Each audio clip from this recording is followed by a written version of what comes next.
Hello, അസ്സലാമു അലൈക്കും വറഹ്മത്തുള്ളാഹി വബറകാതുഹു. ഞാൻ ഇന്ന് പറയുന്നത് ESI കാർഡിന്റെ ബെനിഫിറ്റ്സ് ആണ്. ESI കാർഡ് എന്ന് പറഞ്ഞാൽ നമ്മൾ വർക്ക് ചെയ്യുന്ന ഏതൊരു ഫേമില്, കമ്പനി, ഇൻസ്റ്റിറ്റ്യൂഷൻ ആണെങ്കിലും അവർ പ്രൊവൈഡ് ചെയ്യുന്നൊരു ഹെൽത്ത് ഇൻഷുറൻസ് കാർഡാണ് ESI എന്ന് പറയുന്നത്. ആ ESIയിൽ കൂടെ നമുക്ക് വേണ്ട ചികിത്സ അവര് ESI ഹോസ്പിറ്റലിൽ എംപാനൽഡ് ഹോസ്പിറ്റലിലേക്ക് നമുക്ക് റെഫറൻസ് തരും. ഇങ്ങനെ റെഫറൻസ് കിട്ടിക്കഴിഞ്ഞാൽ നമുക്ക് ആ ഒരു ഹോസ്പിറ്റലിൽ പോയിട്ട് നമുക്ക് ഫ്രീ ആയിട്ടുള്ള ട്രീറ്റ്മെന്റ് നമുക്ക് ലഭിക്കും. അതിന് പക്ഷെ നമ്മളെ കയ്യിലൊരു പ്രോപ്പർ ആയിട്ടുള്ള ഒരു ESI കാർഡ് ഉണ്ടായിരിക്കണം. പിന്നെ വേണ്ടത് നമ്മൾ ഹോസ്പിറ്റലിൽ പോയിട്ട് കുറച്ച് അതിന്റെ ഡിസ്പെൻസറി ഒക്കെ ഉണ്ടാവും. അവിടെ പോയിട്ട് നമ്മൾ അതിന്റെ കുറച്ചൊരു പേപ്പർ വർക്ക് ചെയ്യണം. കുറച്ചൊരു ക്ഷമയുണ്ടെങ്കിൽ ആർക്കും തന്നെ ഈ ESI കാർഡ് പ്രോപ്പറായിട്ട് നമുക്ക് യൂസ്ഫുൾ ആക്കാൻ പറ്റാവുന്നതേ ഉള്ളൂ. ESI കാർഡ് ഉള്ളവർക്ക് അതിന്റെ വാല്യൂ അറിയില്ല. പക്ഷെ ESI എന്ന് പറയുന്നത് ടോട്ടലി നമുക്ക് ഫ്രീ ആയിട്ട് കിട്ടുന്ന ഒരു ഇൻഷുറൻസ് ആണ്. മറ്റുള്ള മെഡിസെപ്പോ വേറെ ഏതെങ്കിലും ഇൻഷുറൻസ് ഒക്കെ ആയിക്കോട്ടെ, അതൊന്നും അത്രത്തോളം പെർസെന്റേജ് ഒന്നും കിട്ടില്ല. ഇത് ടോട്ടലി ഫ്രീ ആയിട്ട് നമുക്ക് ചികിത്സ തേടാവുന്നതാണ്. അപ്പൊ നമുക്ക് എന്തൊക്കെയാണ് ഈ ESI കൂടെ നമുക്ക് റെഫറൻസ് എടുക്കാൻ വേണ്ടതെന്ന് നോക്കാം. അതായത് ESIയുടെ പഹചാൻ കാർഡ് വേണം. ESI പഹചാൻ കാർഡ് എന്ന് പറഞ്ഞാൽ നമ്മളെ കമ്പനി തരുന്ന ഒരു ഐഡന്റിറ്റി കാർഡാണ്. നമുക്ക് ആരുടെയൊക്കെ പേര് അതിൽ ഇൻവോൾവ് ചെയ്യിപ്പിക്കാം. നമ്മുടെ ഫാമിലി, കുട്ടികള്, ഹസ്ബൻഡോ വൈഫോ ആണെങ്കിൽ അവര്, പിന്നെ നമ്മളെ ഡിപ്പെൻഡന്റ് ആയിട്ടുള്ള നമ്മളെ പേരൻസ് നമ്മളെ കൂടെ ഉണ്ടെങ്കിൽ അവരുടെയും ആയിട്ടുള്ള ഒരു ഗ്രൂപ്പ് ഫോട്ടോ ഒട്ടിച്ച് ആ ഫോട്ടോയുടെ മുകളില് അതായത് ആ ഫോട്ടോയിൽ കൂടെ HR അല്ലെങ്കിൽ മാനേജർ, അതിന്റെ head of that company sign ചെയ്തിരിക്കണം. അത് മസ്റ്റ് ആണ്. അങ്ങനെയുള്ള ഒരു സർട്ടിഫൈഡ് ആയിട്ടുള്ള ഒരു ഐഡന്റിറ്റി കാർഡ് നിർബന്ധമാണ്. പിന്നെ നമുക്ക് ഡിസ്പെൻസറി പോയിട്ട് അതവിടെ നമ്മൾ എൻ്റർ ചെയ്യണം. നമ്മളെ പേര് എൻ്റർ ചെയ്യണം. അതിന് വേണ്ടിയിട്ടൊരു 200 പേജുള്ള ഒരു നോട്ട്ബുക്ക് നമ്മളെ കയ്യിലുണ്ടായിരിക്കണം. പിന്നെ വേണ്ടത്, നമ്മൾ ഇനിയിപ്പോൾ റെഫറൻസിലൊക്കെ പോവുകയാണെങ്കിൽ, വിച്ച് മീൻസ് ഈ ഡിസ്പെൻസറിയിൽ ട്രീറ്റ്മെന്റ് ഇല്ലാത്ത ആയിട്ടുള്ള വേറെ ഏതെങ്കിലും അസുഖമായിട്ട് ട്രീറ്റ്മെന്റിന് പോവുകയാണെങ്കിൽ റെഫറൻസ് ചെയ്യണം. റെഫറൻസ് എന്താണെന്നുള്ളത് ഞാൻ പറഞ്ഞു തരാം കേട്ടോ. അങ്ങനെ പോകാൻ വേണ്ടിയിട്ടൊരു 4 പാസ്പോർട്ട് സൈസ് ആയിട്ടുള്ള ഒരേ ഫോട്ടോ വേണം. പിന്നെ ഡോക്ടറെ പ്രിസ്ക്രിപ്ഷനും വേണം. അപ്പോൾ ഇത്രയാണ് നമ്മൾ ഒരു റെഫറൻസിനും എവിടെയാണെങ്കിലും ഡിസ്പെൻസറി പോയിട്ട് ചെയ്യേണ്ട കാര്യങ്ങൾ. അപ്പോൾ ഫസ്റ്റ് ആയിട്ട് നമ്മൾ നമ്മുടെ പേര് ഡിസ്പെൻസറി പോയിട്ട് എൻ്റർ ചെയ്യാണ് വേണ്ടത്. അവിടെ എൻ്റർ ചെയ്ത് കഴിഞ്ഞെങ്കിൽ മാത്രമേ നമുക്ക് പ്രോപ്പറായിട്ട് മുമ്പോട്ടുള്ള ട്രീറ്റ്മെന്റ് ഒക്കെ കിട്ടുള്ളൂ. അതിന് വേണ്ടിയിട്ടാണ് നമ്മൾ ഒരു നോട്ട്ബുക്ക് വാങ്ങി വെക്കാന്ന് പറയുന്നത്. ഓക്കെ, നമ്മളിപ്പോൾ ഒരു ഡിസ്പെൻസറി, ചെറിയ എന്തെങ്കിലും അസുഖങ്ങളാണെങ്കിൽ നമുക്കൊരു ഡിസ്പെൻസറിയുടെ പേര് ആ ESI കാർഡിലുണ്ടായിരിക്കും. അവിടെ പോയിട്ട് നമുക്ക് അസുഖങ്ങൾ, പനി, ജലദോഷമോ അങ്ങനെ മേലുവേദന അങ്ങനത്തെ ഇതൊക്കെ ആണെങ്കിൽ അവിടുന്ന് അവര് ഇഷ്ടംപോലെ ഡോക്ടേഴ്സ് ഉണ്ടാവും. കുറച്ചൊന്നും വെയിറ്റ് ചെയ്യണമെന്നേ ഉള്ളൂ. അധികമൊന്നും വെയിറ്റ് ചെയ്യേണ്ട ആവശ്യമൊന്നും വരാറില്ല. ഒരു ടൈമൊക്കെ പോയി നോക്കിയാൽ മതി. അങ്ങനെ അവിടെ പോയിട്ട് നമുക്ക് അവിടെ നിന്നുള്ള മെഡിസിനും ഫ്രീ ആയിട്ട് നമുക്ക് കിട്ടും. അങ്ങനെ അതൊരു ഓപ്ഷൻ. പിന്നെ അവിടെ ഇല്ലാത്ത അസുഖങ്ങളാണെങ്കിൽ, മീൻസ് അവിടെ നമുക്ക് ട്രീറ്റ് ചെയ്യാൻ പറ്റാത്ത തരത്തിലുള്ള ഏതെങ്കിലും അസുഖങ്ങളാണെങ്കിൽ അവരവിടുന്ന് ഹെഡ് ആയിട്ടുള്ള ഹോസ്പിറ്റൽ, കോഴിക്കോടൊക്കെ ആണെങ്കിൽ ഫറൂഖിൽ ഒരു ESI ഹോസ്പിറ്റൽ ഉണ്ട്. അവിടേക്ക് റെഫറൻസ് തന്നാൽ നമുക്ക് അവിടെ പോയിട്ട് അതിന്റെ ട്രീറ്റ്മെന്റ് ഒക്കെ എടുക്കാവുന്നതാണ്. അതും തികച്ചും ഫ്രീ ആയിട്ടുള്ളതാണ്. കുറച്ചൊരു നേരത്തെ പോകണം എന്നുള്ളൊരു പ്രോബ്ലമേ ഉള്ളൂ. തികച്ചും ഫ്രീ ആയിട്ട് നമുക്ക് കിട്ടുന്ന നല്ലൊരു ബെനിഫിറ്റ് ആണ്. പിന്നെയുള്ളത്, അവിടെ ഈ 2 ഹോസ്പിറ്റലിലും ഇല്ലാത്ത തരത്തിലുള്ള അസുഖങ്ങളാണെങ്കിൽ, ഫോർ എക്സാമ്പിൾ സൂപ്പർ സ്പെഷ്യാലിറ്റി എന്തെങ്കിലും ട്രീറ്റ്മെന്റ് അല്ലെങ്കിൽ സ്പെഷ്യാലിറ്റി ട്രീറ്റ്മെന്റ് അതൊക്കെയാണെങ്കിൽ അവരെന്ത് ചെയ്യും, അവർ നേരിട്ട് നമുക്ക് എംപാനൽഡ് ഹോസ്പിറ്റലിലേക്ക് റെഫറൻസ് തരും. അതിന് നമുക്ക് കുറച്ചൊരു പേപ്പർ വർക്ക് ഉള്ളത്. എംപാനൽഡ് ഹോസ്പിറ്റൽ ഏതൊക്കെയാന്നുള്ളത് അവരെല്ലാവരും നമുക്ക് നല്ലപോലെ പറഞ്ഞു തരും. ഞാനൊക്കെ ഇതുവരെ പോയെടുത്തോളം എനിക്ക് നല്ലൊരു അപ്രോച്ചാണ് എല്ലായിടത്തും നിന്നും കിട്ടിയത്. അവർ നല്ലപോലെ പറഞ്ഞു തന്നോളും. നമുക്ക് എന്താണ് ചെയ്യേണ്ടതെന്നുള്ളൊക്കെ പേപ്പർ വർക്ക് ഒന്നും പേടിക്കാനില്ല, അവരങ്ങ് പറഞ്ഞു തന്നോളും. നമുക്ക് ESIയിൽ കൂടെ ഒന്നുകിൽ അവിടുത്തെ ട്രീറ്റ്മെന്റ് ചെയ്യാം, അതല്ലെങ്കിൽ റെഫറൻസ് കൊടുക്കാം. എംപാനൽഡ് ഹോസ്പിറ്റലിലേക്ക് റെഫറൻസ് കൊടുക്കാം. അതുമല്ല എങ്കിൽ നമ്മൾ ഓൾറെഡി ചെയ്ത് പെട്ടെന്നുള്ള ആക്സിഡന്റ് ഇതൊക്കെ ആണെങ്കിൽ നമ്മൾ അടുത്തുള്ള ഏതെങ്കിലും ഹോസ്പിറ്റലിലോട്ട് പോവുക. ഗവൺമെന്റ് ഹോസ്പിറ്റൽ ഉണ്ടെങ്കിൽ അവിടേക്ക് പോവുക. അതല്ല എങ്കിൽ അവിടുന്ന് റെഫറൻസ് എടുത്തിട്ട് മറ്റുള്ള ഹോസ്പിറ്റലിലോട്ടൊക്കെ പോയി കഴിഞ്ഞാൽ പ്രൈവറ്റ് ഹോസ്പിറ്റലാണെങ്കിലൊക്കെ എന്ത് ചെയ്യും, നമുക്ക് റീഇംബേഴ്സ്മെന്റിന് കൊടുക്കാം. റീഇംബേഴ്സ്മെന്റ് എന്ന് പറഞ്ഞാൽ ഇത്രയും ബില്ല് നമുക്ക് ESIയിൽ കൂടെ നമുക്ക് കുറച്ചൊരു പേപ്പർ വർക്കൊക്കെ ശരിയാക്കി കഴിഞ്ഞാൽ നമ്മളെ അക്കൗണ്ടിലേക്ക് ആ പൈസ തിരിച്ച് നമുക്ക് കിട്ടുന്നതാണ്. ഒരു വിത്തിൻ 3 monthsലൊക്കെ എത്ര ക്യാഷ് ആണെങ്കിലും 1 ലക്ഷം 2 ലക്ഷം എത്രയൊക്കെ ആണെങ്കിലും നമുക്കത് തിരിച്ചു കിട്ടും. ഈ അറ്റാക്ക് അതേപോലെ ആക്സിഡന്റ് കേസൊക്കെ ആണെങ്കിലൊക്കെ അങ്ങനെ നമുക്ക് റീഇംബേഴ്സ്മെന്റിന് കൊടുക്കാം. ചില മെഡിസിൻസ് ഒക്കെ അവിടെ ഇല്ല, ഡിസ്പെൻസറിയിൽ ഇല്ലാത്ത മെഡിസിൻസ് ആണെങ്കിലും നമുക്കതിന് റീഇംബേഴ്സ്മെന്റിന് കൊടുത്തിട്ട് നമുക്കത് ആ ക്യാഷ് സാങ്ഷൻ ആയിട്ട് നമ്മളെ അക്കൗണ്ടിലേക്ക് കയറുന്നതാണ്.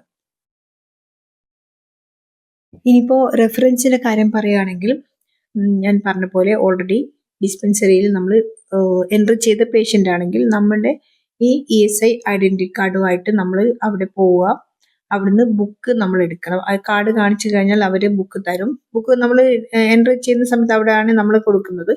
അപ്പോൾ ആ ബുക്ക് വാങ്ങിയിട്ട് അവർ എൻട്രി ചെയ്തിട്ട് പിന്നെ നമ്മൾ ഡോക്ടറെ അടുത്ത് പോയിട്ട് നമ്മളെ കയ്യിലെ പ്രിസ്ക്രിപ്ഷനോ എന്താണോ, അതല്ലെങ്കിൽ ഫസ്റ്റിൽ കാണിക്കുകയാണെങ്കിൽ ആ ഡോക്ടർ അസുഖമാണെങ്കിൽ അവിടുന്ന് എഴുതി തന്നോളും. ഇതിന്റെ ഹെഡ് ഹോസ്പിറ്റലിലേക്ക് എഴുതി തരും. അതല്ല എങ്കിൽ നമുക്ക് ഹോസ്പിറ്റൽ ഏതാണ് ഓൾറെഡി ചെയ്തുകൊണ്ടിരിക്കുന്ന പേഷ്യന്റ് ആണെങ്കിൽ നമുക്ക് ഡോക്ടറുടെ ഹോസ്പിറ്റലിലത്തെ പ്രിസ്ക്രിപ്ഷനും കൊടുത്തിട്ട് ആ നോട്ട്ബുക്കിൽ അവർ എൻട്രി ചെയ്യുന്നു. പിന്നെ അത് വെച്ചിട്ട് നമ്മൾ അവിടെ തന്നെയുള്ള ഓഫീസ് ഉണ്ടാവും. കുറച്ച് ഓഫീസ് വർക്കൊക്കെ പേപ്പർ വർക്കൊക്കെ ചെയ്യാനുള്ള ഓഫീസ് അറ്റൻഡേഴ്സ് ഉണ്ടാവും. അവർ നമുക്കൊരു ഫോമൊക്കെ ഫില്ല് ചെയ്ത് നമ്മളെ ഫോട്ടോ ഒക്കെ വാങ്ങിച്ചിട്ട് ഫോം ഫില്ല് ചെയ്ത് കുറച്ചൊക്കെ നമ്മുടെ ഐഡന്റിഫിക്കേഷൻ മാർക്ക്, അതേപോലെ നമ്മളെ അഡ്രസ്സ്, നമ്മളെ ഇൻഷുറൻസ് നമ്പർ എന്ന് പറഞ്ഞ പോലെ അങ്ങനത്തെ കുറച്ച് എക്സ്ട്രാ കാര്യങ്ങളൊക്കെ എഴുതിയിട്ട് ഫില്ല് ചെയ്തിട്ട് നമ്മളെ കയ്യിൽ തരുന്നു. നമ്മൾ ആ പേപ്പർ എടുത്ത് വീണ്ടും ഡോക്ടറെ അടുത്ത് കൊണ്ടുപോയിട്ട് ഡോക്ടർ എന്താണോ അസുഖം, എന്തിനാണോ റെഫറൻസ് എടുക്കുന്നത് അത് ക്ലിയർ ആയിട്ട് ആ പേപ്പറിൽ എഴുതി തരും. എന്നിട്ട് നമ്മളത് ആ പേപ്പർ വാങ്ങിച്ചിട്ട് വീണ്ടും ഈ ഓഫീസിൽ എത്തുന്നു. ഓഫീസിൽ നിന്ന് അവർ ബാക്കിയുള്ള കുറച്ചും കൂടെ കാര്യങ്ങളും എല്ലാം കൂടെ എഴുതി തന്ന് നമ്മൾ എടുത്ത് പറയും ഓരോ പേപ്പറും 3 കോപ്പിയോ 4 കോപ്പിയോ ഫോട്ടോ സ്റ്റാറ്റ് എടുത്തിട്ട് വരണം എന്ന് പറയും. കാരണം ഒരു കോപ്പി അവർക്ക് ഡിസ്പെൻസറിയിൽ കൊടുക്കണം, 2 കോപ്പി നമ്മളെടുത്ത് തരും. അത് നമ്മൾ ഹെഡ് ഹോസ്പിറ്റലിലോട്ട് കൊണ്ടുപോയിട്ട് റെഫറൻസിന്റെ സൂപ്രണ്ടുമായിട്ട് അവിടെ റെഫറൻസ് ശരിയാക്കണം. അതിന് വേണ്ടിയിട്ട് നമ്മളെടുത്ത് തരും. അങ്ങനെ നമ്മളത് ഫോട്ടോ സ്റ്റാറ്റൊക്കെ എടുക്കുന്നു. വേണമെങ്കിൽ നമ്മുടെ ESI കാർഡിന്റെ ഫോട്ടോ കോപ്പിയൊക്കെ നമുക്ക് കുറച്ച് കൂടുതൽ എടുത്തു വെക്കാട്ടോ. കുറച്ച് കൂടുതൽ റെഫറൻസ് വേണ്ടി വരുന്ന കേസിലാണെങ്കിൽ ഒരു ദിവസം പോകുന്ന ഹോസ്പിറ്റൽ വിസിറ്റിന് ഒരു റെഫറൻസ് എടുക്കണം. നമുക്ക് വീണ്ടും പോകണമെങ്കിൽ വീണ്ടും റെഫറൻസ് എടുക്കേണ്ടതാണ്. അതുകൊണ്ട് നമുക്ക് വേണമെങ്കിൽ ESI കാർഡിന്റെ അതേപോലെ ഒരു സർട്ടിഫിക്കറ്റ് കിട്ടാറുണ്ട്. ESI ഓഫീസ് ബ്രാഞ്ച് ഓഫീസിൽ നിന്ന് ഒരു സർട്ടിഫിക്കറ്റ് നമുക്ക് കിട്ടാറുണ്ട് ഫോർ 6 months. 6 months വാലിഡിറ്റി ആ സർട്ടിഫിക്കറ്റ് ഉണ്ടാവുള്ളൂ.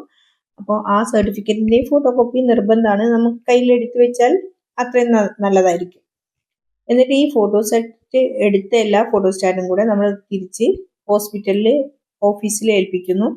അവര് അവിടുന്ന് സോർട്ട് ചെയ്തിട്ട് ഓരോരോ സെറ്റ് ആക്കിയിട്ട് അവർ വീണ്ടും നമ്മളെ കയ്യിൽ തരുന്നു.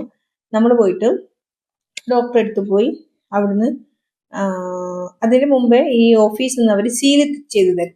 ആ സീല് വെച്ച് ആ ഫോട്ടോസ്റ്റാറ്റിന്റെ സെറ്റാണ് നമ്മളത് ഡോക്ടറെ അടുത്ത് കൊണ്ടുപോകുന്നത്. അവിടുന്ന് ഡോക്ടേഴ്സ് ആ സീലിന്റെ മുകളിലായിട്ട് അവരുടെ സൈൻ തരും. എന്നിട്ട് എല്ലാ പേപ്പറും ഒന്ന് ചെക്ക് ചെയ്തോളാം. നമ്മൾ അത് വീണ്ടും ഓഫീസിൽ കൊണ്ടുപോയി കൊടുക്കുന്നു. അവരൊന്നും കൂടെ ചെക്ക് ചെയ്തിട്ട് ഉറപ്പ് വരുത്തുന്നു. അവർക്ക് അവിടെ ഒരു കോപ്പി എടുത്ത് വെച്ചിട്ട് ബാക്കിയുള്ള ഫോട്ടോ പതിച്ച കോപ്പിയും നമുക്ക് അതിൻ്റെ ഒരു ഫോട്ടോ സ്റ്റാറ്റും നമ്മളെ കയ്യിൽ തരുന്നു. അങ്ങനെയാണ് ഈ ഡിസ്പെൻസറി എന്നുള്ള പ്രൊസീജിയർ ഫോർ റെഫറൻസ്. ഇനി ഇത് നമ്മളുടേത് ഈ പേപ്പറിൽ നമ്മളപ്പോ ഏത് ഹോസ്പിറ്റലിലാണോ നമ്മൾ എംപാനൽഡ് ആയിട്ടുള്ളത് നമുക്ക് കിട്ടുന്നത് ഈ സൂപ്പർ സ്പെഷ്യാലിറ്റി ഒക്കെ ആണെങ്കിൽ പിന്നെ സൈക്കാട്രി, അതേപോലെ വേറെ ഏതെങ്കിലും ഓങ്കോളജി, അതൊക്കെ സൂപ്പർ സ്പെഷ്യാലിറ്റി പെടുന്നതാണ്. നമ്മൾ അതിന് മുമ്പേ ഒന്ന് ഗൂഗിളിൽ സെർച്ച് ചെയ്യണം ഏതൊക്കെ ഹോസ്പിറ്റലിലോട്ട് ഉണ്ട്, ഏതൊക്കെ ഹോസ്പിറ്റലിലായിട്ടാണ് എംപാനൽഡ് ആയിരിക്കുന്നത് എന്നൊക്കെയുള്ള അതിന്റെ നെയിമൊക്കെ നമ്മളൊന്ന് അറിഞ്ഞിരിക്കണം. എന്നിട്ട് ആ ഒരു ഫോമിൽ നമ്മളെ അവിടെ ഒരു ഹോസ്പിറ്റലിന്റെ പേര് എഴുതാനുണ്ട്, നമ്മൾ സൈൻ ചെയ്യാനുണ്ട്. അങ്ങനെ അത് കഴിഞ്ഞിട്ട് നമ്മൾ സൂപ്രണ്ടിന്റെ അടുത്തേക്ക് ഹെഡ് ആയിട്ടുള്ള ഹോസ്പിറ്റലിലോട്ട് പോകുന്നു. അവിടെ പോയതിനു ശേഷം നമ്മൾ ടോക്കൺ എടുത്തിട്ട് അവിടുന്ന് കാഷ്വാലിറ്റി അതല്ല എങ്കിൽ ഏത് നമ്മുടെ OP ഉണ്ടോ ആ ഡേയിൽ OP ഉണ്ടെങ്കിൽ നമ്മളിപ്പോൾ ന്യൂറാണെങ്കിൽ ന്യൂറോ, അറ്റാക്കിന്റെ അങ്ങനെ എന്തെങ്കിലും പ്രോബ്ലം ഉണ്ടെങ്കിൽ എന്താണെങ്കിലും നമ്മൾ ആ ഒരു OP അവിടെ ഹെഡായിട്ടുള്ള ഹോസ്പിറ്റൽ ഉണ്ടെങ്കിൽ ആ ഡോക്ടറെ കൊണ്ട് ഒരു പ്രിസ്ക്രിപ്ഷൻ എഴുതിപ്പിക്കണം. അതില്ല എങ്കിൽ കാഷ്വാലിറ്റി പോയിട്ട് അവിടെയുള്ള ഡോക്ടേഴ്സിനെ കൊണ്ട് പ്രിസ്ക്രിപ്ഷൻ എഴുതിയിട്ട് ആ പ്രിസ്ക്രിപ്ഷന്റെ ഒരു ഫോട്ടോ കോപ്പിയും കൂടെ എടുത്തിട്ട് ഈ 2 സെറ്റിലും അറ്റാച്ച് ചെയ്തുകൊണ്ട് നമ്മൾ അവിടെ ഓഫീസിൽ കൊടുക്കുക ചെയ്യുന്നത്.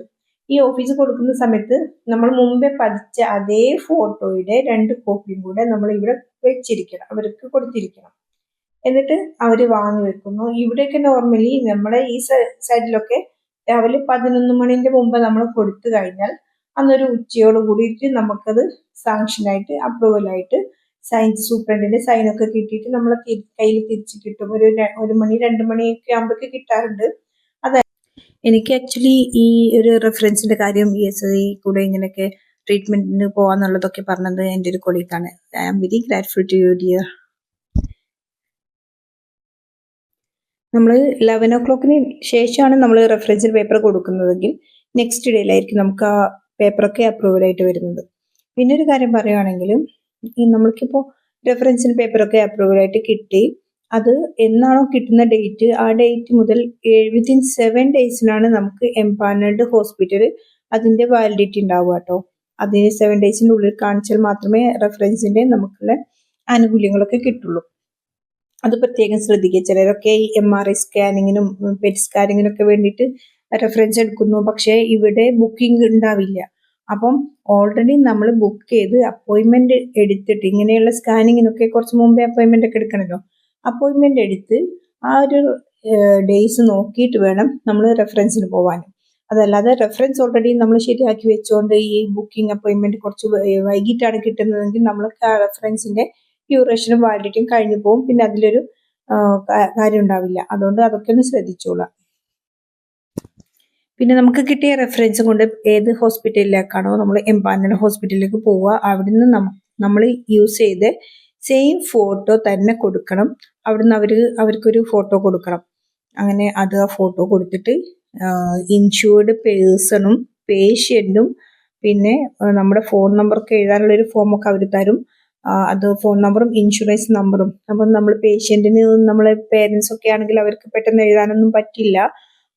അങ്ങനെയുള്ള കേസിൽ ഒരാൾ കൂടെ പോകുന്നതാണ് നന്നാവുക. ഈ ഇൻഷുറൻസ് നമ്പർ നോക്കിയിട്ട് എഴുതണം, നമ്മുടെ ഫോൺ നമ്പർ എഴുതണം, സൈൻ ചെയ്യണം, അങ്ങനെയൊക്കെയുള്ള ഓരോരോ പ്രൊസീജിയർ ഉണ്ട്. അതൊക്കെ കഴിഞ്ഞിട്ട് അവരിന്ന് ഒരു സ്ലിപ്പ് തരും. സ്ലിപ്പ് തന്നിട്ട് അത് നമ്മൾ റിസപ്ഷനിൽ കൊണ്ടുപോയി കൊടുക്കുന്നു.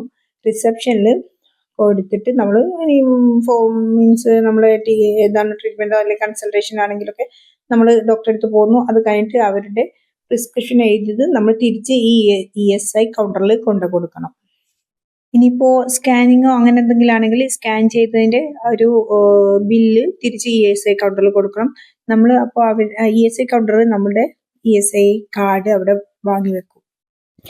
ESI കാർഡ് വാങ്ങുന്നത് നമുക്ക് ഇപ്പോൾ തിരിച്ചു തരാന്ന് വെച്ചാൽ നമ്മൾ ഈ MRIയുടെ ബില്ലാണെങ്കിലോ കൺസൾട്ടേഷൻ്റെതാണെങ്കിലും എന്താണെങ്കിലും അല്ലെങ്കിൽ സബ്മറി കാർഡാണെങ്കിലും ഒക്കെ അത് നമ്മൾ എപ്പോഴാണോ കൊടുക്കുന്നത് ആ സമയത്താണ് നമുക്കത് തിരിച്ചു തരുന്നത്.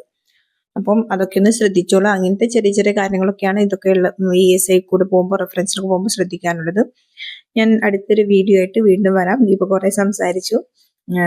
അതുകൊണ്ട് നെക്സ്റ്റ് വീഡിയോയിൽ ഇനി ESIന്റെ കുറച്ചും കൂടെയൊക്കെ പറയാനുണ്ട്. പക്ഷേ നമ്മൾ ആരാണെങ്കിലും ESI ഒരിക്കലും ഒഴിവാക്കരുത്. ഏറ്റവും നല്ലൊരു ബെനിഫിറ്റാണ് ESI കൂടെ കിട്ടുന്നത്. Okay, by.